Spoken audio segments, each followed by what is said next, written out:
Hello guys, আপনাদের আজকে আমি যে গাছটার সাথে পরিচয় করিয়ে দেবো, এই গাছটি হচ্ছে ঔষধি গাছ, নানান প্রকার রোগের কাজ করে থাকে। আপনারা দেখলে হয়তো অনেকে চিনতে পারবেন, এর নাম হচ্ছে আকন্দ গাছ। এই আকন্দ গাছের পাতা দিয়ে অনেক রোগের উপকার হয়, বৈজ্ঞানিকভাবেও পরীক্ষিত। এবং জানেন তো, আল্লাহ তাআলা যত কিছু বৃক্ষ তৈরি করেছেন মানুষের উপকারে কোনো না কোনোভাবে লাগে।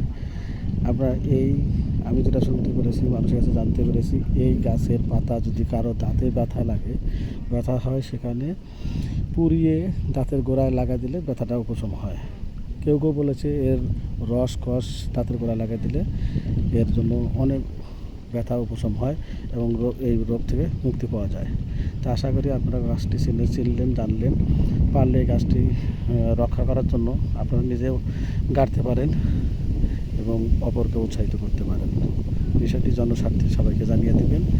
গাছের উপকার আল্লাহ তাআলা মানুষের উপকারের যে কোনোভাবে গাছের মাধ্যমেই উপকার করে থাকেন। বিষয়টি জানা হলে, বাস্তব হলে শেয়ার করে দেবেন এবং মানুষকে জানার তৌফিক দান করে দেবেন। আলহামদুলিল্লাহ।